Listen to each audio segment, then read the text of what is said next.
enunciá-la, né? Talvez por isso que um artista teve que se dedicar tempo, outros tiveram que caçar por ele para ele ficar fazendo desenhos rupestres para isso ilustrar a nossa cultura, a imagem fixando aquilo que fazemos, né? Então, grosso modo, basicamente, o que é memória de longo prazo? Memória de longo prazo é aquela que fica duradoura, que eu sempre lembro quando vocês se formaram, quando vocês entraram na faculdade, quando vocês viajaram para um lugar diferente, quando vocês casaram, quando vocês tiveram filho, quando vocês fizeram algo de extrema relevância para a sua biografia. Essa é a memória de longo prazo. Quando vocês aprenderam a ler, quando vocês aprenderam a falar, quando vocês aprenderam a andar, quando vocês aprenderam a escrever, isso nunca é perdido, né? Como o nome próprio diz, a memória de curto prazo é um outro tipo de memória, muito útil, mas que também não precisa ser de longo prazo. Por exemplo, eu estou cozinhando, naquele momento eu sei que o sal está aqui, né, que a pimenta está aqui, eu não preciso lembrar hoje onde está. Quando eu estou cozinhando ainda, eu lembro, no momento eu sei, tenho que ajustar para 20 minutos e desligar, né? Eu fico pensando naquilo. Hoje eu não penso. Quando eu estou fazendo uma operação rápida no computador, quando eu estou preenchendo um formulário, quando é algo que não é algo que precise ficar duradouro em mim, estou só copiando um número ali, ninguém lembra do recibo do imposto de renda, de cor, por exemplo, porque você vai precisar desse número uma vez por ano, duas, né? Então isso é memória de curto prazo. Eu te falo aí uma sequência de 6 números, 12, 34, 96, tu pode ficar pensando nisso e daqui a alguns segundos isso desaparece. É muito útil, importante.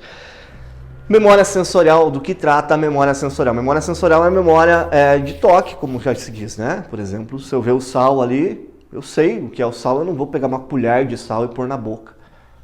Para ter a sensação, eu já posso antecipá-la. Eu pus a mão num cactus uma vez, eu não vou pôr de novo. Ela é muito útil para que a gente se preserve fisicamente, né? É por isso que temos unhas, porque as unhas regeneram, as unhas crescem. Então, se eu vou botar meu dedo num lugar que eu não sei o que é, que eu não tenho memória sensorial, se for algo que áspero ou algo que vai arrancar minha unha que cresce, o dedo não regenera, né? Por fim, nós temos a memória semântica, que é a memória dos poemas, a memória dos discursos históricos, a memória que a gente lembra por estar usando linguagem. Depois nós temos a memória episódica. O que é a memória episódica? É o que está aqui que eu não lembro se ninguém evocar esse episódio. Por exemplo, eu estava vendo lá na internet, apareceu um meme de uma criança indo lá e colocando a rede na estante, na sala, num lugar inapropriado, ela sentou, a sala veio abaixo. Isso aconteceu comigo, curiosamente, eu lembrei que aconteceu comigo quando eu era muito jovem.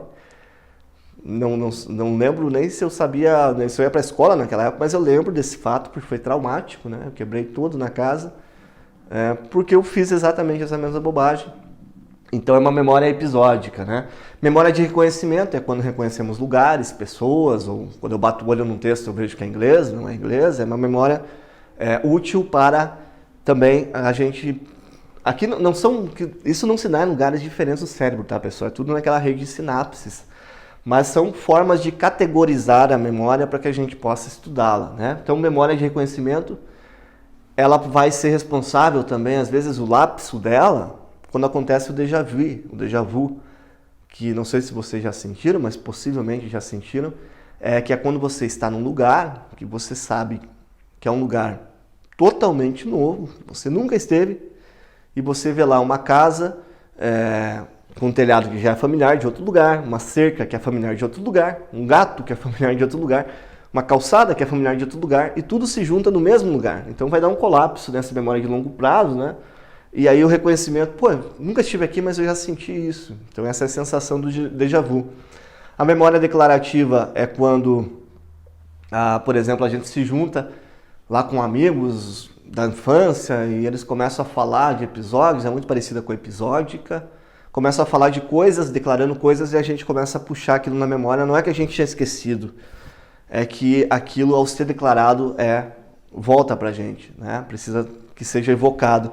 E por fim a memória procedimental, que é bastante útil, que é quando a gente aprende a fazer algo, como por exemplo, eu fiz aulas de datilografia, quando as máquinas de escrever já estavam morrendo, mas eu lembro que as aulas você tinha que digitar num processo mecânico, nas máquinas de escrever, e o teclado era pintado, e tinha lá o teclado na parede, mas você tinha que olhar aqui e escrever sem olhar para o teclado.